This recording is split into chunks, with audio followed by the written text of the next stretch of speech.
All right. Hey, I'm live. It's Friday night. Crazy comic talk. Anyway,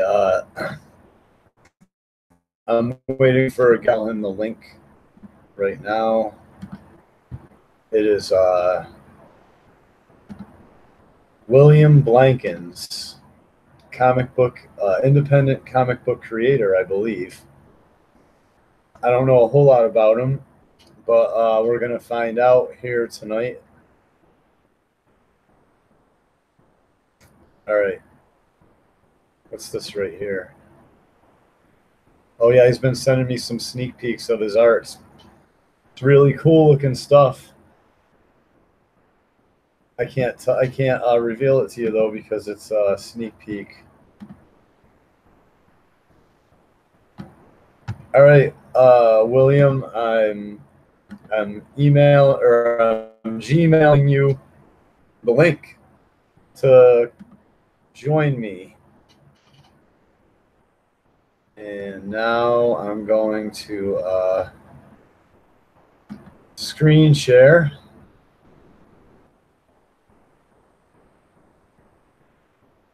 And bring up Blender. And I'm working on a 3D model of my character right now, as you can see. So let me see here. I'm working on the legs right now. And I'm going to start grabbing some of these vertices right here. And I'm right-clicking to grab them, just putting the little crosshair on them, right-clicking. And then I'm going to come down here. It's down here to this move tool. I'm going to start rounding the leg out. What do I have the wrong? Hang on, I have the wrong vertice. Right here. If you shift click, you can click more. There we go. You can click more than,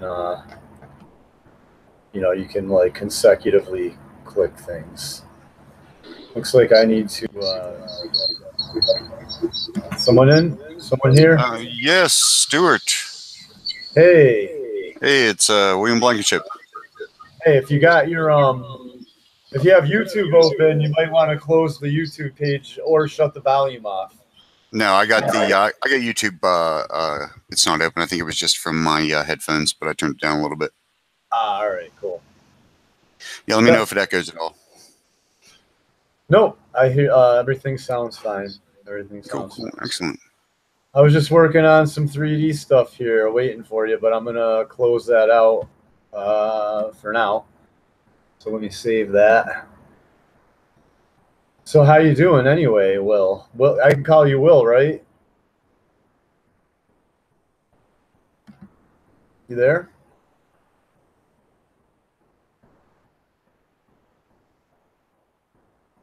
Hello?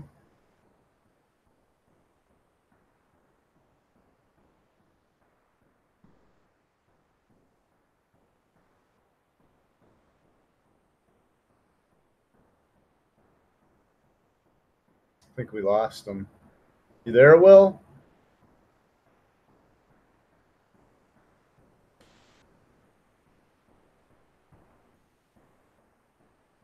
Lost him. There, Will? I don't hear him.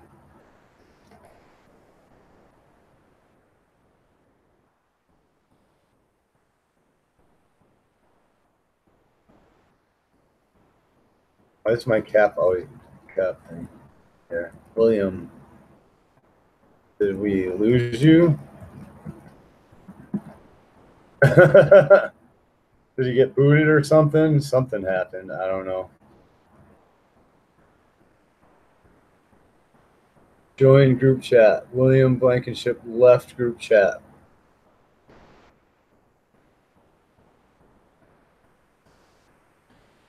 I don't know where he went. I was going to ask him about some of his videos I've been watching and, find out more about him. I was going to interview him a little bit. You can see his channel. I'm actually subscribed to him, so should be able to just open that up.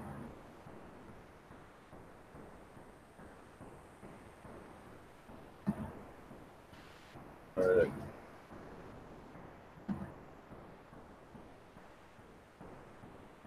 Right here, William Blankens.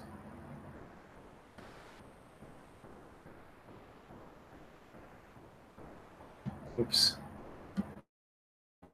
William Blankens, and you know, if I scroll down, like, there you go. You can see this right here. He's working on. He's doing some digital coloring, which is really cool. See that? This is William Blankens. If you're not subscribed to him, he's got 26 subs, and me and him are talking about collaborating. And let me stop screen sharing. It looks like I've lost him. I don't know where he went. But I'm doing a sound test, and everything seems fine.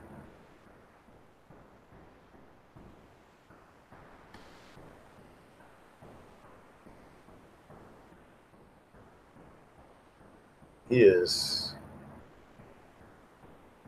Let's see. Yeah, I'm still live. He is. I don't know where he is. Yeah, I'm still live. He is. I don't know where he is. Yeah, I'm listening to myself on delay. Are you in here, Will?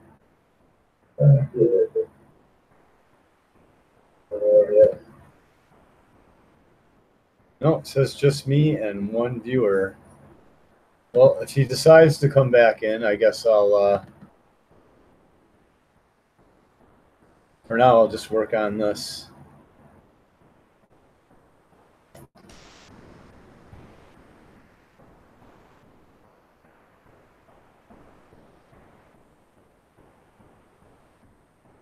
Let's see.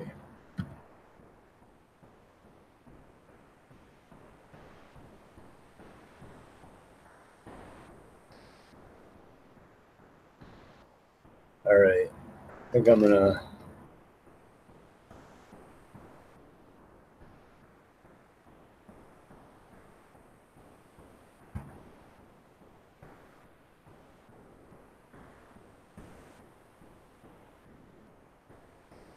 scroll around this here. I can't. I should be able to control Z back.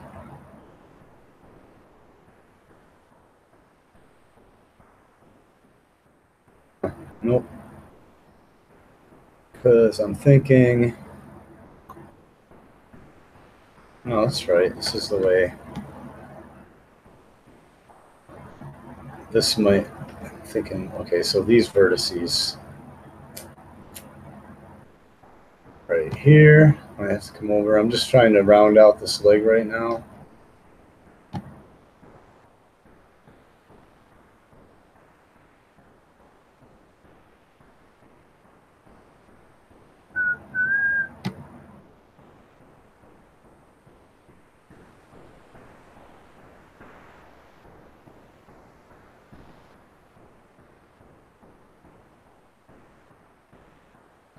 Right up here around the hip area. So basically this is a suit of armor that I'm working on. And right now I'm just kind of defining the basic shape of it all. I'm not doing like any, almost like a gesture drawing, you know what I mean? And I'm not doing any fine details yet, basically. But I'm getting there.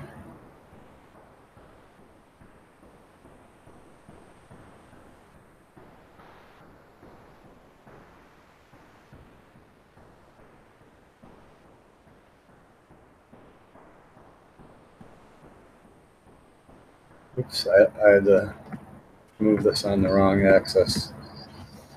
Hello again. Oh, okay, there you are. Yeah. In the adventures of infinite weirdness and the three-dimensional bisections of 4D space-time, yeah, my power just went out for no discernible reason. It's not storming here or anything. Just went out for 30 seconds. But electronics have been acting up weird around me lately, anyway. Yeah, yeah. The government's after me. I just thought I'd tell you that. No, I'm just joking. They probably were like, "Quick, shut him down. He's talking to Stuart." They're like sitting around Oh, smoking. it's screen sharing for me. Oh, okay, cool. I didn't realize it was going to do that. I have. Yeah, let me stop this. Let me stop this here. See, I have. I'm going to sit here and ink while we're bullshitting anyway. Yeah, that's cool. That's cool. I saw your video on you were I think it was on mental illness. Basically, it was like one of the last ones you did, and I commented. I actually did it about 7 or 8 years ago, but it was private for the longest time, for obvious reasons. People can misinterpret things like that, and there's still a stigma around it, no matter what people want to say. But I was like, you know what, I'm just gonna go ahead and do it because put it out there, because there's probably other people that need to see somebody putting it out there more than I need to hide it. You know what I mean? Yeah, one of my best friends, I don't really want to say his name, is actually schizophrenic and diagnosed schizophrenic. And, but he's not like violent schizophrenic. He's like just everything's too over, his thoughts overwhelm him and they won't go away. And Oh yeah.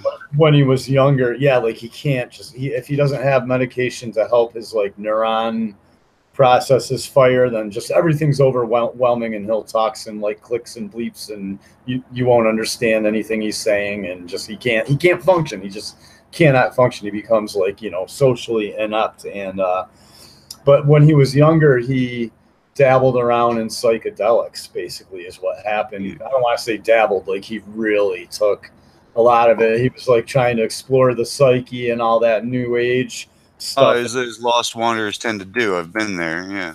Yeah, and I think he did a little too much, and and it was like he went too far with it. And he told me some experiences, where he was in such deep meditation. He was like meditating that he was out in the ocean, and then all of a sudden, he said a freaking shark would be around him, and it would be like aggressive and being like scaring him, and he wouldn't be able to snap out of them. He would having trouble getting out of the meditation. It would become like a frightening experience instead of a calming one, and it's just stuff like that.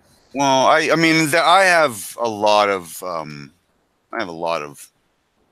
opinions about mental illnesses due to my own experiences with it. I would say now I just view things through a different lens. Yeah. Where traditional psychology and traditional treatments for mental illness failed for me, I just started viewing it through the lens of chaos magic and shamanism, and doing so in a way that was completely regardless of what anybody would think of that. Just have metaphors that are so, to everybody else, sounds so insane that nobody takes you seriously anyway. Well, the strange thing about doing stuff like that is all of a sudden you start putting labels on things, and that catalyzes meaning in them, and weird shit starts to happen. So I think for anybody that's experiencing something like that, yeah, medication it can be a great useful tool. I just dislike whenever it's seen as the end result. You know what I mean? Like the end game. I think it should be a means of prying open the door, so to speak, whenever you reach those outer edges of consciousness like that. Yeah, he was fortunate actually as far as medication. He talked about that with me too. I wanted to talk about this point was he somehow, I think his stepfather, I don't think I know, his stepfather is a doctor. Yeah. And got him in touch with a really good doctor that actually prescribed him a medication that wasn't too bad. It's not like he's on like a SSRI or any of that. He's just on, I can't remember the name of it. I should ask him what it is, but it just really literally helps him, helps his serotonin levels be normal, and helps him his neuron processes like I don't know, maybe slows him down a little bit for him, maybe. But Oh it, yeah, it, yeah. it When has, your brain is going a million miles a minute, that it can get yeah, dangerous. It's like a tightrope. I understand that. yeah, and they did lessen his dose recently, which he wasn't really happy about, but he's been dealing with it. But he also smokes marijuana a little bit, and that helps Yeah, out. I'm partaking in herbal remedies myself tonight. Yeah, right on. And I'm a good friend of his, and I'm very picky, and a lot of people would be like, "Oh, you're hanging around with a schizophrenic," but he's not like violent schizophrenic. He's actually the guy. He's so docile. Sometimes I feel like he needs to actually toughen up a little bit. But he's a really nice guy. He's a really Well, no, nice guy. there's no territory for there's no training for shaman in the modern day culture, and shamans being the person who explores That's those inner that's what he worlds. feels like he would have been. That's what he Yeah, feels like he would have been. But I'd there's love to like, talk to him. I think it would be great to talk to him. I think we could have some really interesting conversations. He seems like a guy who's, lost somewhere between Chapel Perilous and the other side, you know? yeah, for sure. He's a really smart guy. I like to have him around because a lot of people talk a lot of smack about him, and I can understand some of the things people say about him because but a lot of it also is just it's people are being picky, and he's a good guy, and he has a lot of interesting. Like sometimes when I'm having trouble articulating something, he's smart and he like knows how to say what I'm saying for me better than I'm trying to say it. That type of Oh, friend. yeah. You know what I Sounds like the kind of guy. Yeah, I definitely. Sounds like the kind of guy I could have some interesting long conversations with. mean? Yeah, for Yeah. sure. I my sister, or he's known my sister longer than me, but me and him have been pretty good friends now for like the past, I don't know, 4 or 5 years, and I'll have him on here. He wants to come on more anyway, just to be a part of what I'm doing because we tend to, we're friends and we're business partners. And so he was, every time I talk about podcasting, he's like, hey, we need to do one together. So I should bring him on again. Oh, that'd be awesome. Yeah, for sure. Um, and yeah, I think it's My comic book character is a case of where he's kind of typecast as a crazy person, but he's not. He's actually sane, and I yeah. think that's a lot more accurate in a lot of cases of what's going on these days. Is people that just don't toe the line and go along with the narrative get typecast as being this or that. They got a they got a mental illness for any little quirk a person might have now. You know what I mean? It's like Oh yeah, yeah. diagnosis, basically. Yeah. The healthiest adaptation to an absolutely insane world is clinical insanity. It's freeing too if you can ride it, because we go so much on what other people think that we're afraid to say what we really think deep down inside because we're afraid of getting rejected. So nobody says the dangerous things. Nobody says, like, the things that would maybe make you question somebody's, what kind of person this is, simply because they have a thought. Anymore, I don't even feel like I have thoughts as much as thoughts have me. Yeah, um, I if you get start focusing on the flaws in your perceptual kind of intake, your what you're receiving through the 5, 6, whatever senses you want to say, in terms of like the basic 5 or 6. um, yeah, you start paying attention to those flaws and you realize like how cobbled together reality all is anyway. The reality you're perceiving it's simply cobbled together from most of what you're taking in, and you start controlling and manipulating what you're taking in to a precise pinpoint kind of accuracy, and all of a sudden the world that you're experiencing becomes vastly different. Yeah, I read between the lines more now. I feel like that's almost like what spirituality is it's almost like another kind of intelligence, and I didn't really like, almost like when I was younger, what I considered to be kind of I don't know, just the more esoteric in life. I didn't really pay much that I was more entertainment for me.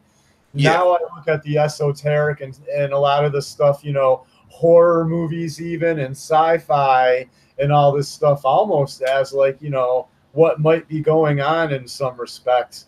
It's weird. And the more and the older I get, the more I realize like the less I think there's almost like a organized deception going on, and I feel like we don't really know what's going on, in the real reality of it all is being hidden from us almost. I don't know. It's crazy. Like the older I get, I think It's right in the more front of I you. realize I Don't don't have know. eyes to see it.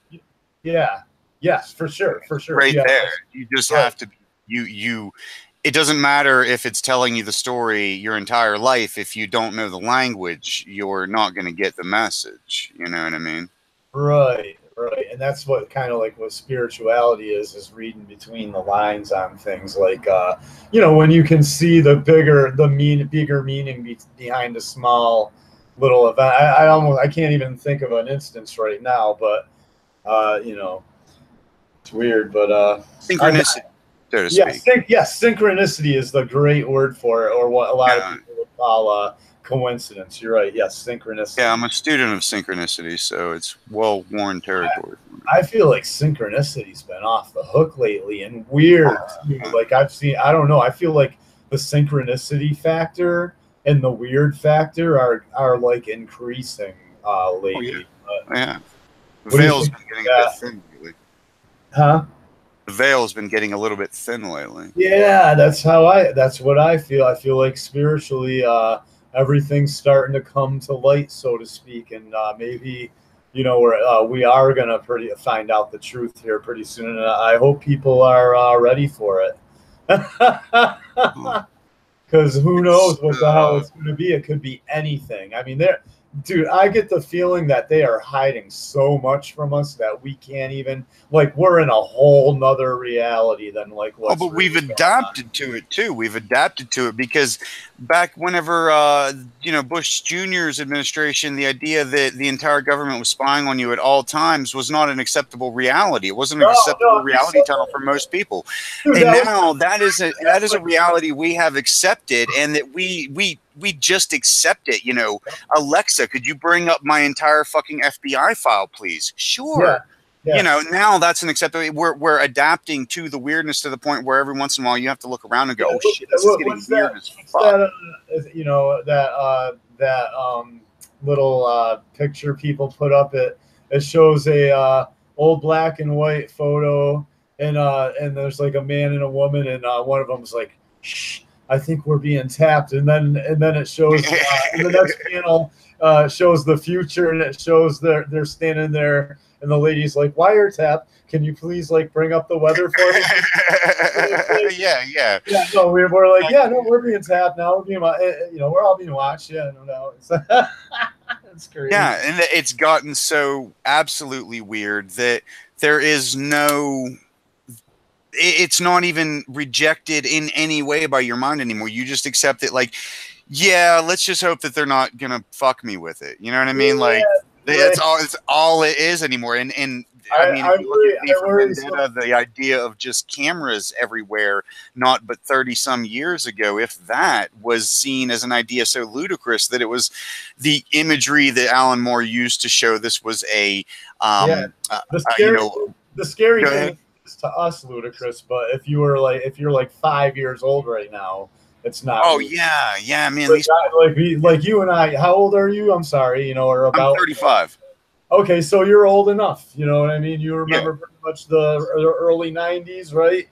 Oh, You well, know, yeah, in the mid 90s, we got our first computer, which was a Commodore 64. I was like, yeah. does this thing get the internet? And they're like, no, it doesn't. So, yeah, I've seen the technological age All blossom, right. Okay. you All know. right. Yeah, I was gonna say because I feel bad because some kids are just gonna really think it's like to us. We've seen the absurdity happen, and so someone growing up with this, man, it's gonna be everyday life, man. It's incredible. Incredible. Definitely weird. That's for It goddamn is sure. weird, man. Uh, that and I want basically uh, my the comic book that I'm working on is like you were talking, or we did it. We sent an email back and forth, and you said, "What are you going for? Like over the top '90s?" Oh, yeah. Basically, that is what I'm going for. And I also like anime, and anime deals with a lot of really twisted storylines and crazy, supernatural demon hunters and stuff Yeah. like that. So I want to do my own little modern day kind of demon hunter kind of storyline. That's Oh, what yeah, I've yeah. done.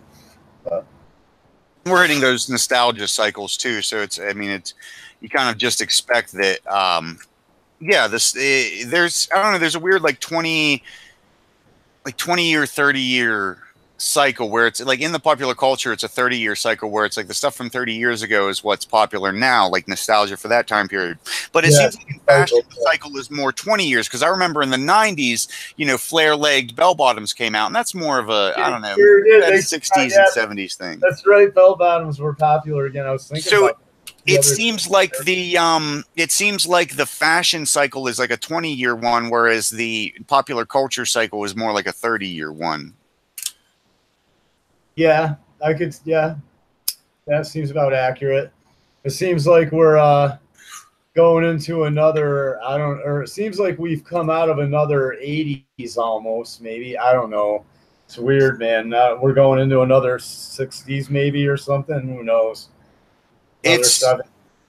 I Nine, think nine, that, it seems like the '80s were like the '50s. Yeah, and then yeah, yeah. so During the early '80s, there was the nostalgia for the 1950s with stuff like Happy Days yeah, and right. American Graffiti, stuff like that. Where now it's the nostalgia for the '50s, and yeah, like it keeps repeating itself. It keeps cycling back on itself, as it's always going to do. Have you ever this just kind of came off I saw something today and it just popped up in my head because it really interested me and I want to look it up. There was a movie that came out in the '90s and I must have missed it because I think it was about 1993 when this movie came out, and in 1993 I was in my kind of out of high school vagabond stage. No television, no furniture. Four of us stuffed in a 2 bedroom or a 1 bedroom apartment, basically type thing going on. So I Yeah, didn't have so I missed a lot of movies and stuff in the early '90s because for that reason. And there's a movie called PCU, Politically Correct oh yeah, University. yeah. They used to play it on Comedy Central all the time. Well, I'm going to watch that movie because I missed it. And so somebody was saying on YouTube today that pretty much that movie was like right on for almost everything that's going on right now. But Oh yeah. Politically Correct PCU, yeah, I'm gonna Oh yeah. check. I'm gonna bootleg that movie and watch it.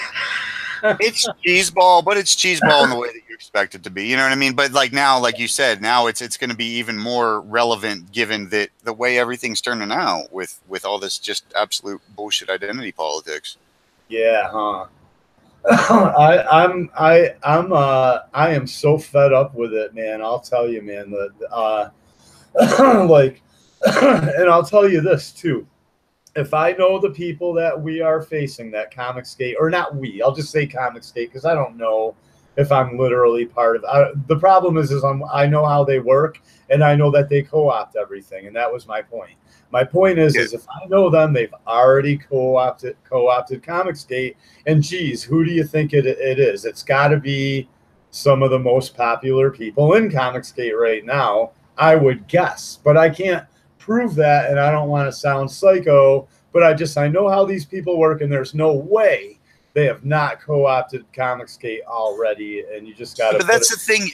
You just have to flow with it. Like you said, I don't know where I stand. I've jokingly, half jokingly appointed myself the shaman of Comicsgate, but I don't even spell the hashtag with Yeah, the I shaman. don't even spell the hashtag with CS. I spell it COMIXGATE because comics with the X was like the DIY indie stuff back in the '80s. So Yeah, yeah. all I'm about is like seeing people make awesome shit. I don't really care about arguing with SJWs.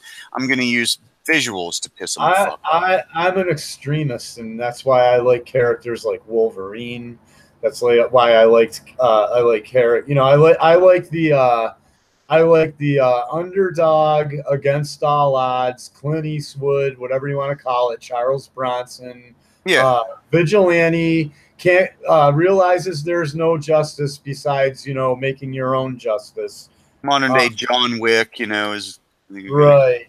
Absolutely. I've always liked that type of I'm not, you know, it's not necessarily something I could ever live up to, but yeah. it's a good role model in my mind for people to It's an archetypical ideal, which is more powerful than being that sort of a thing. Like, I mean, it's real good to, you know, it's good to know the limits of your, it's good to know the limits of your physical abilities, because you, once, it's not until you get there. And even when you push back what used to be a limit or what you'd think was a limit, it's not until you get there that you get this understanding of what you're made of, where you don't really feel so much that you have to, you know, challenge other guys and fucking peacock and, you know, do all that stupid masculine shit that, you know, is sort of caricatured nowadays in itself. Like, not even in popular culture. It's a caricature of itself right. at this point. Yeah, it's like ultra it's like people almost trying to be ultra manly just to prove they're a man. I know what you mean. Yeah. Yeah, and it's yeah, once you, the more you know about how far you can push yourself and what you're made of, the more you're like, hey, you know what, maybe we don't have to end the night in handcuffs. Maybe we can just be cool about it. And you know, and the people that I see having this sort of co-opting that masculinity, that fake, you know, fake ass masculinity, is that is the all these masculine. I'm just saying that is the masculine. That is the or that John Wick or whatever type of energy that we're talking about. If you get into like real occult and stuff, that is the masculine energy. The feminine, yeah. You know, there's the feminine and the masculine energy and all that. But anyway, yeah. I'm sorry. I just want I'm seeing the word calls for masculine. violence. I'm seeing the calls for violence come from these guys that are saying punch a Nazi, and they're using Captain America, and that's what pisses me off when they start using Captain America as an ideological symbol for going out and attacking people. If they don't remember the fucking scene, you know, I don't want to kill anybody. I don't like bullies. I don't care where they're from. That was the ideology that Captain America came at it from in that first movie. And that's why the movie's so amazing. Steve Rogers wouldn't.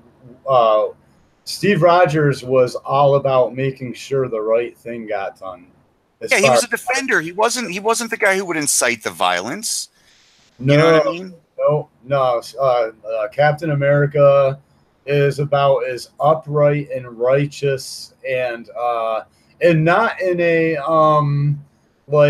follow the rules kind of way. If I recall, there's been some storylines where he's gotten in some fights with the police before. Oh yeah, and you know, in Captain America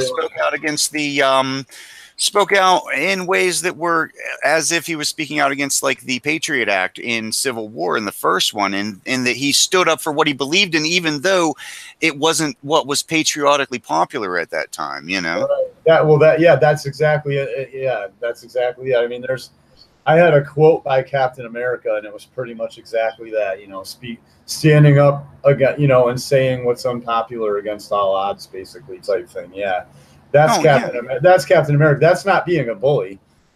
That's just you know, that's like basically that's called being upright or being righteous. Yeah, and it's always these guys that have bitch tits that are like, yeah, let's go punch Nazis. It's like, you're not fucking Captain America. Captain America doesn't have bitch tits. Right. Like, you know, how are you fucking confused? Like, how much in your head and out of touch with reality do you have to be? Because they've never had something put upside their head. They've never been in a fucking brawl. They've never bled out on a motherfucker. So they don't know. So they've got this kind of illusion in their head that they're, you know, the hero in the monomyth, but they do not even know what it takes to begin on that journey, much less to live it out. Yeah, you start going down that road, boy, of actually being a warrior, like in real life, not in a comic book. Yeah. Basically, you're gonna make a name for yourself, and then it's just you know, that's a precarious that's a precarious way to go. I mean, you're probably going to end up in jail. Is all I can say. You're probably Uh, in jail if you take that. You'd have to be really good at making sure that you always played the angles so that nobody could cast any shadow of doubt why you like just beat the hell out of three guys or something like that. I don't know, but yeah, but it's, you know what, it's more interesting to me anyway to just, okay, somebody's coming at me looking like they're trying to make an enemy. Well, then let's make a friend. You know, like let's yeah. see if we can dodge laser beams and turn this person who's coming at me sideways into somebody who at the end of the day is going, you know, Yeah, man, I'm sorry I was fucking coming at you sideways. yeah, a lot of times you can defuse this. I'm not a huge badass, and I've been all over the place, and I've hung out in dangerous places, and I would say 99.9% of all my conflicts that I ran into were absolutely solved by by like, reaching and coming to basically coming, what'd you call it? Communication by Yeah. communication. Being a By, reasonable man. That's it. It's not that difficult. dude, I almost got It's killed. I almost yeah. got killed in New Orleans. Uh, Standing up for a girl. I was in Jackson Square. I was homeless. Jackson Square is where that big famous statue of Jackson on the horses in New Orleans. I don't know if you've ever been there. It's like It sounds familiar, you know what I mean? like a couple blocks away from Bourbon Street and all that. So anyway, um, no, this is a true story. And this was all. Luckily, I got out of this with. I got out of this with communication. We're just all hanging out, bunch of people, homeless, nowhere to go, probably Yeah. 15, 20 people. And that's the one place you can hang out without the police bothering you. And so all of a sudden there's a like a pretty little blonde girl next to this, really big colored guy sitting on a bench. And you know, they're not even like part of our little circle, but all of a sudden we hear some drama going on, and she calls the dude a bitch. She's like, "You fucking bitch," like that, and he's like, "What?" He's like, "What?" And he like stands up and he like puts work gloves on and he pulls a razor blade out of his Shit. wallet, and he's like huge. He's like bigger than any of us there. And Oh everybody shit. ran except for me and one other skinny little, like really dorky looking white guy. What the hell was his name? I can't even remember now. He even had a nerdy name, but he was playing guitar. He had glasses and long hair. And he was the one that said something first, though. The black guy's like, he's like, "You want some of this drama?" And the dude next to me was like, "No, just standing up for the lady," like that. And he put the razor blade to that kid's throat. And I was like, I'd never seen anything like this before. I'm from a small town, so it was like Yeah.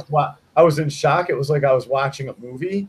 And Oh then yeah, yeah. and then before I knew it, Derealizing, disassociating, and yeah, I was like, I was depersonalization. like, oh, I wasn't even. It was like I wasn't even there. Yeah, I was like, I was watching the whole thing go down. And then he put the razor to my throat, and he's like, "You want some of this drama too?" And I was all like, "You're gonna have to kill all of us." And and then the dude just like literally put the razor blade. I didn't like beat the guy down or submit him or punch him or attack him or pull any kind of karate moves. It was just bravery. It was just Yeah. plain bravery. And he put the razor blade in his wallet and he's like, "You a man." He's like, "You a man." And he just walked away into the night and Yeah. left us there with the girl who wanted to take me home with her. I don't want to talk about that, but like, and it wasn't like I did any kung fu stuff. Like, I was at that guy's mercy for a couple seconds there, and I didn't know there was no. I would have been cut the fuck. I would have been cut the f up is what would have happened. He had scars all over him, like he was like knife fighting regularly. And, and I had nothing. I was like just standing there, and, and no, that really happened, and just stuff like that. And I've had other instances where just generally people aren't insane, and they might get mad over something or whatever. Sometimes you just gotta find out what it is and communicate with them, and a lot of times you can get out of situations like that, but. Yeah, I mean, I have. It comes in handy. I have a few facial scars, so they're just enough to get the point across. You know what I mean? And it comes in handy whenever you can kind of see like somebody sort of like maybe turns around and expecting like, oh, we're gonna turn this, we're gonna escalate this situation, and then they just take a look at you and they go, maybe not, we're good. Not right now. Not right this second. We'll wait. Yeah, it.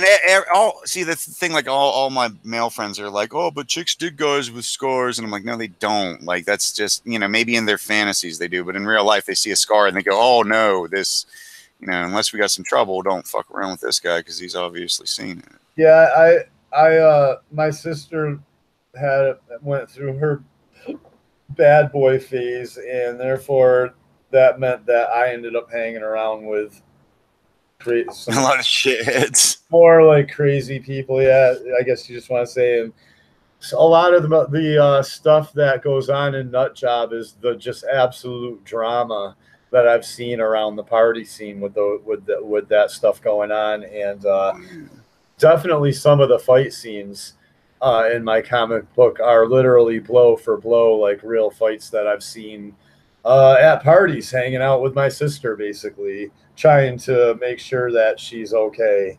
And I don't know, man. I'm telling you, but it's like realistically, all right, like realistically, like I'm I'm not like a total badass, but I'm a loose cannon, and most people that know me know that if you make me desperate, I'll figure out a way to do something. Yeah, well, I mean, all you had to say was like you were if you make homeless me down there at totally the time. Like desperate, I was homeless this time last year. Like somebody, I actually made a video on it. It's in the, on my YouTube channel about it's on homelessness and identity is what it's called. And yeah, it's there's something that whenever you've seen the way people look at you when you're absolutely nothing in their eyes, and every day. It's like you lose everything that you could cling to before as part of your identity, and all of a sudden you're just homeless. That's the top of the tier. That's the most important thing out of all of your identity markers that you could have. yeah, and You that's when know. you find out how a lot of your friends aren't your friends too. But Oh yeah. I've been I was lucky. I found out that I had a lot of really good friends when it and then happened. then you also find out who the good people are too, as a matter of fact. Yeah, I mean, I still lived at a shelter. I still worked this fucking shit job to save up to get a place, and stayed there for a year instead of going back to freelancing because I was afraid. Because you know how bad it can get. You don't want to fall back into that place, so you stay at a shit job. You That's where I'm at my whole life. Like I freelanced a little bit, or no, I didn't freelance. I did an independent comic. My sister kind of you know, was there for well after I got it done. She helped me. We went to like a festival with a yeah, box full of them, and she sat there with me, and we sold issues and stuff like that. And it went well. It's just like I just wanted to test the market, and I wasn't even that good back then, but but nobody else was doing it. I had no competition, yeah. so that was cool too. But my point is it was really difficult, or the only difficult part of it was I can't I had to I could only afford to print so many, so I had a master copy. I would print a bunch that, and then I would take the profits and I would go print some more and then come back, and then but you do that, you know you're riding all over the county. Oh And yeah.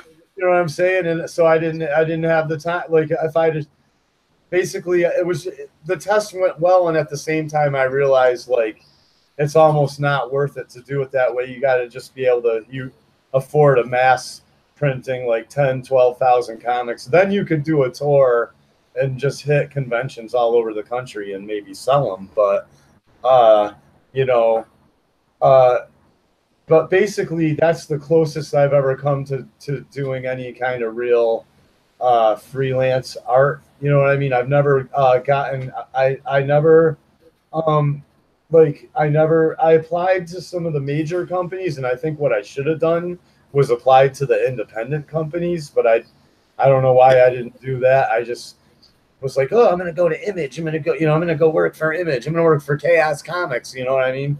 And Well, no, I work. See, I did work at a lot of indie companies and mostly Action Lab, but I still do work for Keenspot. I'm actually working on the cover for the second um,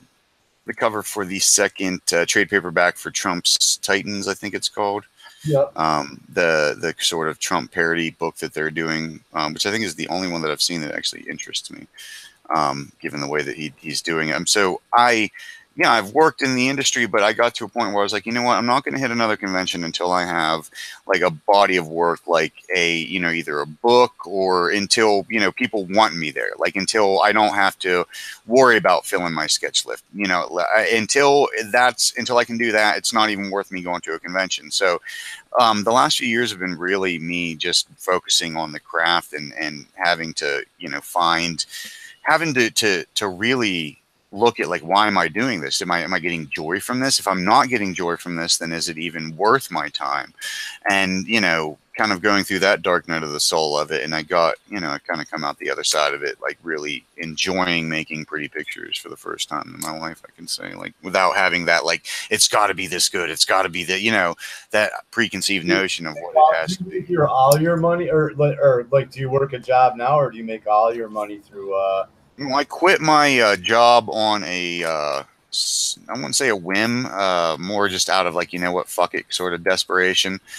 And yeah, so right now, luckily my roommate's very understanding. She's seen me. We've gone through a lot the last year, and so she's doing well in her job, so she's covering any excess that while I'm switching over. But I've been making all of my money doing art right now, and also attempting to do some more dangerous stuff that'll get noticed, and especially in terms of the Comicsgate stuff, mostly because they fucked with Frank Oz. They fucked with Yoda, and that was my line. Like, I was trying to be nice, and then they fucked with Yoda. Yeah, don't fuck with Yoda.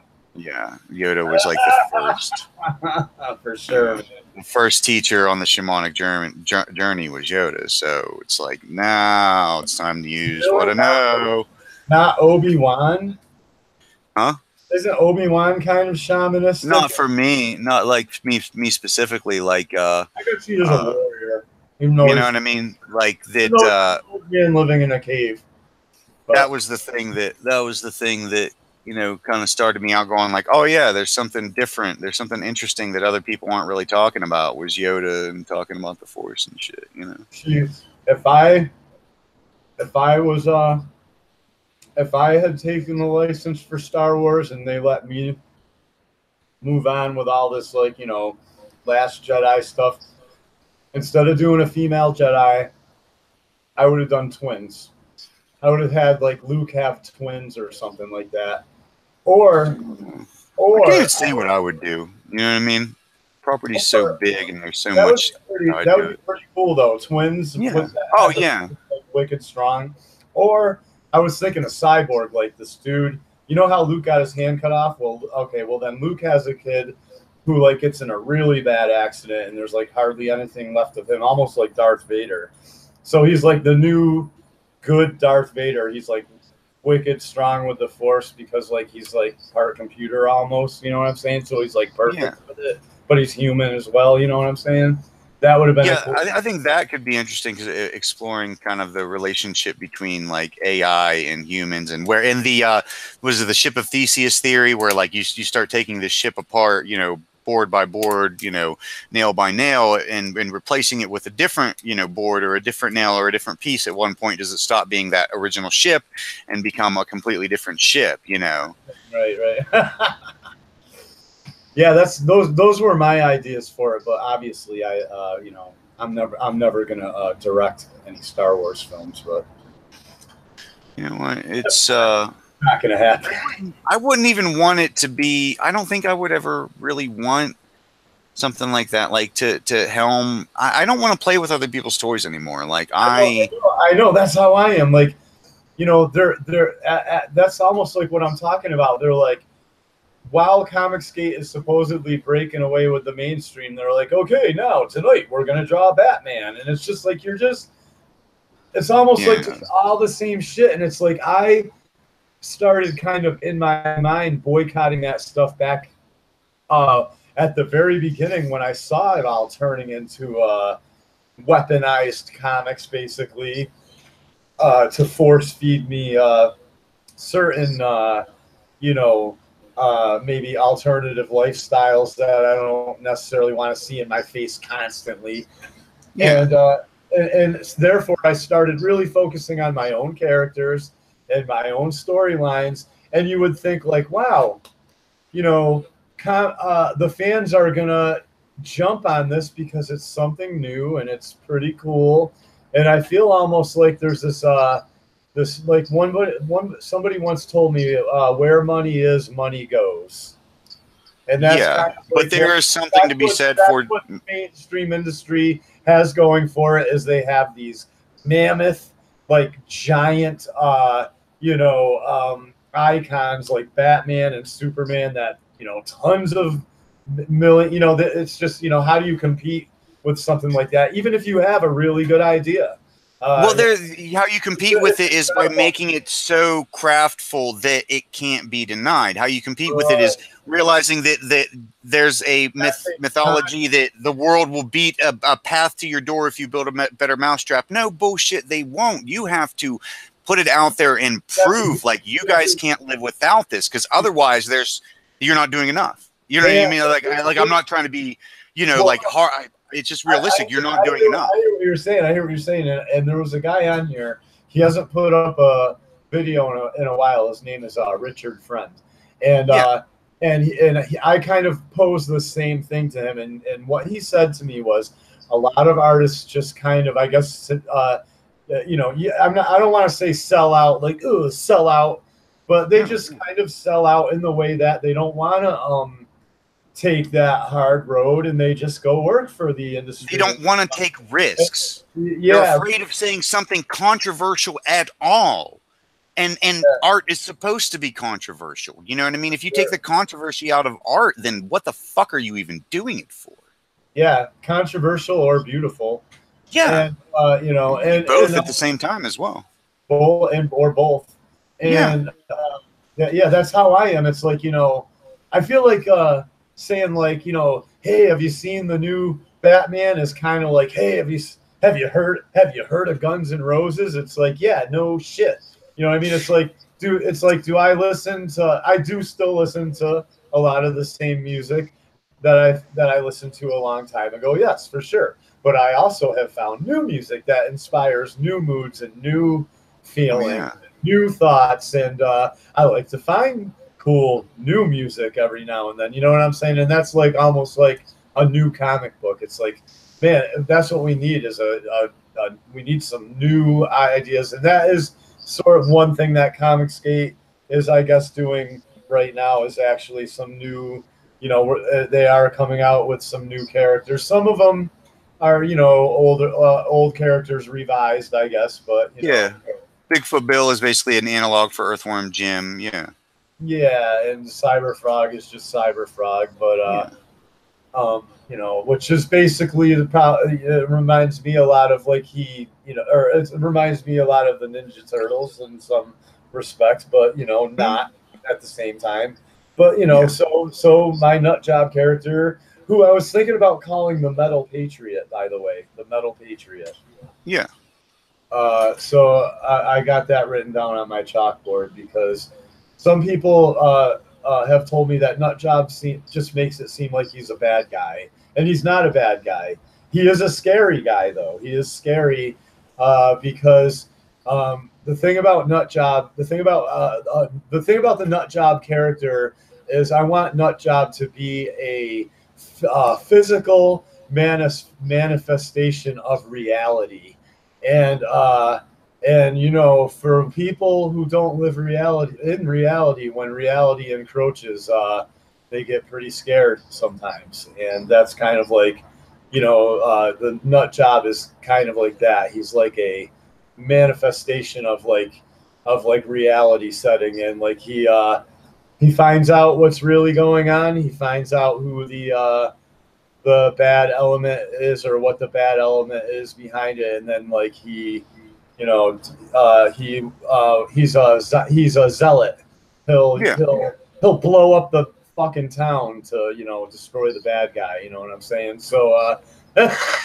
Oh yeah, yeah. I feel you, and everyone, obviously, what are it's you coming out doing? of your frustrations. Yeah, everyone would be like, And as long as you're having fun with it, that's what matters. Like, you can sit there and say, oh, people say you should do it this way, or people who say you should do it that way. No, if you're having fun with it, that's going to come through in the work, and that's where the magic happens, is when you're enjoying it. yeah, dude, I was gonna pay you to ink some stuff for me. I just gotta. Oh, let me show you what I was. You might have already seen it, but I just gotta. I'm gonna work on it, probably tonight and tomorrow night. Let me grab it real quick. Mm-hmm. It's pin-up art. Let me see where. I'll get it.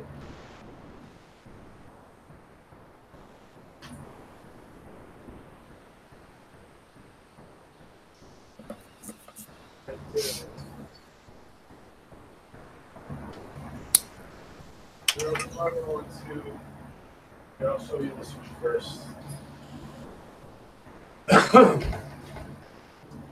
It's kind of cool. We can actually collaborate real live right now. Yeah.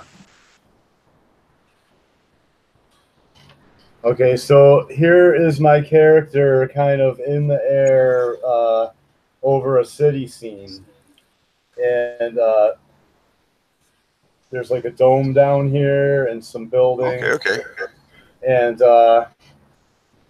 you know, he's like basically, you know, some precariously in the air, you know. Like, I like the angle. Going Good composition. from building, yeah. So I figured, you know, I don't know how detailed you want me to get with the buildings. Do you like to put in all the windows and the lines and all that stuff, or would you? Whenever I do inking, I do everything digitally. Yep. I take it you'd have like scans of the pencils and stuff like that? Yeah, I'll scan them like 650, 750 DPI, so you can blow it right up. You know, be nice and detailed for you. Yeah, and I can do, whenever I take on a job that's inking, like I like charge higher than like the section of a full page rate that I would you know, say this is how much I'm taking out of it for inks. Simply because like whenever I ink, I do a lot of drawing like in the ink stage. Like a lot of it, the really creative stuff happens in the inking stage for me. So whatever you're comfortable with putting down, I think that we can find a balance with, like, maybe put down just what, you know, what you want to get across, and understand that like I'm going to be adding depth anyway, sort of stuff. If you want to embellish here and there, like if you think you can add something to it, you can. Yeah.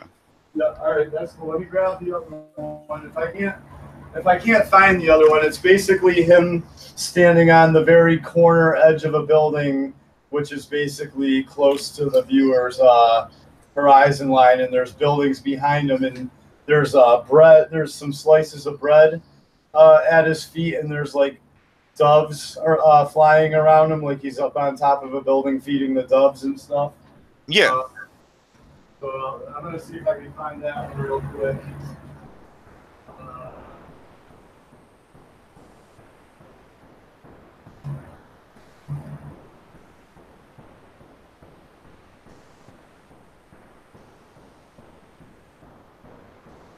I just put everything in the pile over.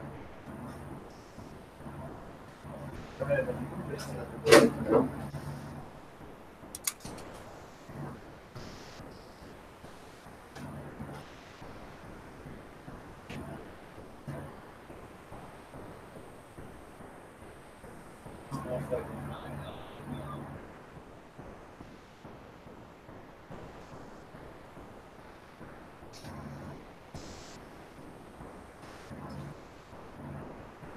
I'm not seeing that one right now. I'll look for it later.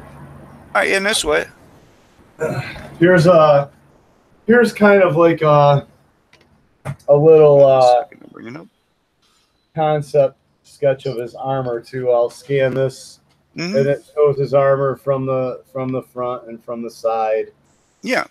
and Like I that's said, I would go through and make like a design Bible, sort of an inspiration Bible, and go through and like add everything that, like, when you think of this character, you think of this, this book that you had when you were a kid, or this thing that came out, or this artist that like, and that way it kind of helps you unify your vision of what you want to do with it. You know what I'm saying? sure. Because I'm kind of I'm kind of like, I'm still almost like, that's the thing, is I'm still almost like refining this character, and I've Yeah. changed them. I've changed him a few times. Here's a good representation of him right here. He's like squatting. He's like squatting down almost, Oh, like, okay, I see it. Yeah. And he basically, the armor is bionic, and makes him, it gives him strength and speed, and he can jump high, and it's mostly bulletproof unless he takes a round from like a really high caliber rifle, or if like a like it's armor, but it's mostly bulletproof. Yeah. And the story is he is he's bullied a lot when he's young, Hmm. and he has a veteran father though, and he's kind of poor. Here, I'll show. And I want to show you what I'm working on. yeah, for sure. This is Yeah, that's crazy looking. I like that. yeah, this is the auto one that I'm working on, and I got this sexy little Great. fat little what would you call it? Curvy intersectional fucking pinup girl down here with a half her head shaved. Yeah. Dude, I'm pretty sure you could make nut job pretty sick. What was it you quoted me per page? I can't remember. 60 a page to ink, but like I said, that's gonna include the fact that I do, I'm not worried about, like, I'm inking from the perspective of someone who has traditional drawing skills. You know what I mean? Yeah. Like, but and yeah, like I said, I do so much in the inks. You can kind of see right here where I'm playing around with. I want to get on her lines yet. But yeah, I'm kind of doing a little series of these, enough to everybody I've shown them to and shit has really dug them. So I have a feeling like they're gonna hit off in terms Yeah, of. have you or did you did you ever have a tutor, or did you I don't think you talked about where you learned. Are you all self-taught? Did you Well, I had you I mentioned learned from the best. you did go to college a little bit, I guess, right? Or No. no? I learned from the best. I learned from people who were good enough to put their tutorials and how they did shit up online. Or in the early 2000s, guys like John Rock, the colorist, guy that colored Invincible, he colors a lot of Marvel books. Guys like Lost and Wallace, who does licensing. Like, I posted up on the boards, in the early 2000s, late 90s, early 2000s, whenever I was learning, and I got feedback from people, and then I would use that feedback to, work on what I needed to work on to get better. And, that's where I learned. Like, I mean, I'd loved drawing up till then, and I had a certain amount of talent, if you want to call it that. I mostly just had this obsession with making pretty pictures. Yeah, I know that obsession. I know that obsession. It's a blessing and a curse, I can't even. Sometimes I'm like, or I've said that. I'm like, no, I'm all done. I'm all done with comic books. Never gonna draw again. I've seen that before. I'm trying to find a sketch now that I did at work. Oh no, if I have 10 minutes at work, I'll start drawing. Oh yeah. I'm just in such disarray right now, because it's like I've been working all week, and now it's the weekend, and I haven't gotten around to my chores, and everything's all over the place here. But, yeah, I feel you. And I organized all my artwork, but then I just moved it all again, and it's in a big pile over there, and I don't feel like going through it all. What did I do with that freaking? I drew a motorcycle today for a nut job, and it is sick looking. It's got machine guns on.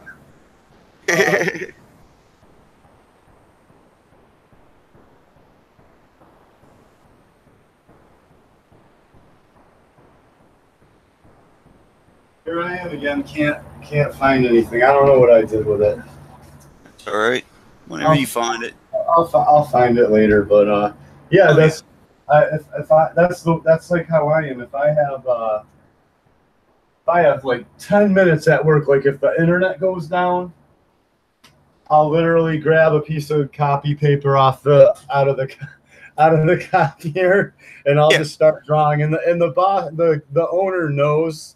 He knows me. I've been there 16 years. I might as well be his like nephew or something. So he doesn't even care. He knows I get my work done. So he knows if he walks in and I'm drawing, it's because like either the internet's down or all my work is done and there's really nothing for me to do. So he likes my artwork, as a matter of fact. So he doesn't bother me. He likes when I draw, I think. Well, that's cool. Yeah, I've many of idea because like you, I watch all these artists on YouTube and they inspire me and make me come up with my own ideas, and yeah, it's fun. Yeah, like I said, you're coming at it. You seem like you're coming at it in a way. It's like you want to have fun doing this thing that you don't see being put out there because it's shunned to like those cheesy over the top '90s comics nowadays. And Rob Liefeld can't draw feet and burr burr burr burr burr. Like fuck that. Like if you want to have fun, you want to make a thing that you feel passionately about. That's where it's going to come from. It doesn't matter if it's iron suit, to modern industry. How could that go wrong? A guy on a big motorcycle that's convertible. I want him to have a convertible, like War Machine motorcycle. Yeah. And I want him to, I want to have a guy in a metal suit fighting demons, basically. That sounds fucking awesome. Getting smashed around, having him like smash his head through concrete and stuff, and have scenes where scenes like where where Todd, like when Todd McFarlane drew Peter Parker all beat up and the eye goggles shattered and his nose all bloody and stuff. I want to do stuff like that. It's my passion. I want to show somebody standing up to evil and getting there and and I don't know. That's like what. What I think a lot of it is. I think it's a shift that's going back towards the artists in the industries. For like a good 20 years, it has been a writer's industry, and look where it's fucking gotten us. And now the artists are bouncing back and going, no, fuck this. We're going to make fun books. I don't care if you think they're acceptable for your industry. We're going to go do our own thing over here and go fuck your mother, Yeah, I want to be like the Japanese. I want to do whatever I want. I mean, I don't need to show demons raping women and stuff like that, but at the same time, if I want to get a little bit graphic, here and there, or if I want to show a little bit of nudity, if you want to put some cheesecake in there for eye candy, I mean, fuck it, exactly. And if I want to delve into like really deep subjects that some people think are completely unacceptable, like I want my believe it or not, I want my character to find out that we've been lied to about everything and that the earth is flat. So he starts going out and investigating, like in the outskirts, like beyond like what we know about everything about this idea, like in a completely like it's just like fuck you, the earth is flat. I actually have a theory about that. I have a theory that it's a misunderstanding of fifth dimensional beings trying to tell us that compared to their experience, we're just experiencing a bisection of third dimensional space-time. So in their dimension, the earth is quote unquote flat, contextually speaking, but it's just we're mistranslating it. But that's just my wacky out there fucking space theory. Yeah, well, I got into a big debate with Rick from Cross. I went and looked up one of the things. Basically one of the arguments I had. He had a comeback for it, But I Yeah. went and looked up his comeback, and he was wrong. So there is no answer, as far as I know, for what I asked him. And what I asked him is this: if the Earth is traveling around the sun, I said, then how come the Big Dipper is pretty much, not totally, but generally in the same place in the night sky every night year round? In fact, it's survival for the Big Dipper to know to navigate at night. So I said, if you're on the, so in other words, in the when I'm on the other side of the, it's there it is in the sky at night in the summertime, same spot. And then I said, and then in the wintertime, I'm supposed to be on the other side of the sun, which means the direction I would look in at nighttime would now be daytime because the sun would be there, which means I would be looking off in the opposite. I would be looking in space in the opposite direction of where I would normally see the Big Dipper in the summertime, but yet there it is in the wintertime in the same spot on the other side of space, on the other side of the sun. And he said, well, the stars, he goes, you have to remember the stars might rotate. And I looked it up, and no. When you look up stars, it says stars appear to rotate because the Earth is rotating. So the stars are supposed to be generally fixed. Therefore, his answer was wrong. Therefore, he did not answer that point that I made, and there is no answer for it as far as I can tell. But I can't.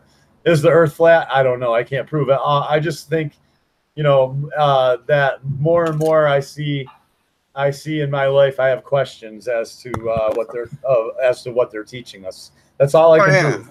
No, That's all I can I prove. definitely have a lot of questions about what we're being taught. Like much in your concept of is the Earth flat? You don't know. I felt the same way about God for a long time. Like, is God flat?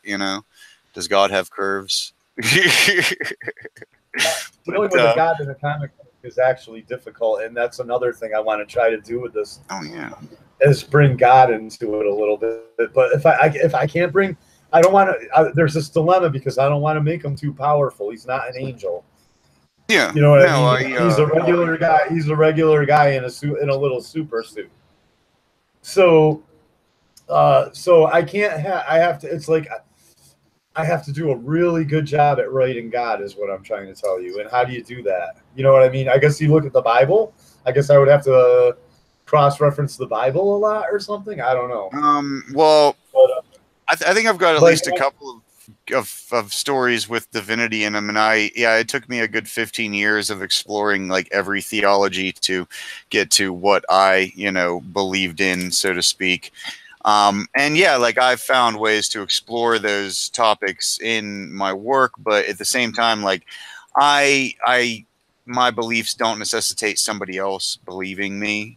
You know what I mean? So I'm yeah, so not interested in convincing anybody of anything. I'm exploring these ideas for myself. You know what I mean? And whatever anybody else opinion of them really doesn't hold any water as to where I go in that exploration. You know what I mean?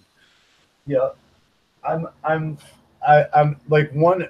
I guess a particular instance of what I'm talking about is he has certain he has spiritual experiences where he wakes up or he's in a dream and and uh, and I'm thinking the way for me to get it across visually is not to actually show God, just kind of show him he's kind of like naked floating out in space, and he's like doing a lot of this, like, yes, yes, Lord, you know what I mean? But he can't ever like look. He has to like avert his gaze. He can't ever like look directly at God. So the reader, what I'm trying to say is the reader never sees God's face. Do you think that would work I at think all? that's an interesting angle to come from it at. I just think that, I think that much like any measurement we take in the objective reality we call existence, any measurement we take with any device is it's not a measurement of the actual thing in an objective reality. It's the measurement of our our devices' abilities to measure and the precision with which they can. And I think like any narrative about God is going to be the same thing. It's not going to be about God. It's going to be about your experience with the divine in some form or another. You know what I mean? So whatever metaphors you use in it are just going to be metaphors that your brain can manufacture to even start to talk about that sort of thing, you know? Well, a lot of it is going to be synchronicity, like Yeah. guns jamming, something happening just in time to save his life, basically here and there. And then Yeah. then I'm probably going to bring an angel in, Oh, and yeah, yeah. and the angel kind of manifests every now and then and helps him battle like when there's like multiple, like too many opponents or too big of an opponent or something like Yeah. that. Well, Like hey, maybe I've really I don't enjoyed know how to get bullshitting with all this you. across. Is all Huh? I'm saying.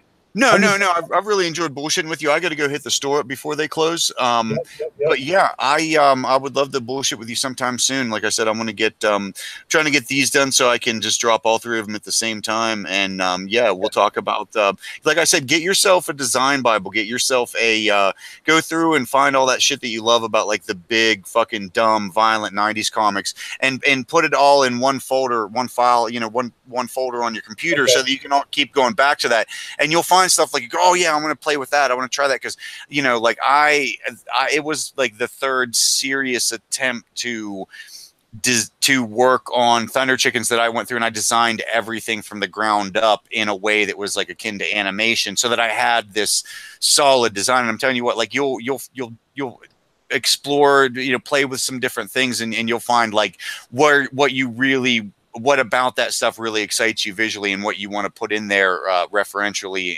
in visual metaphors for like, you know, that time period that you're obviously trying to capture. Okay. But yeah, Cool. I'll talk to you. I'll talk to you soon about things, and we'll see where things go. All right, man. Yeah, absolutely. Have a good one. I'll talk to you later, Will. Hey, you too, man. Peace. Peace.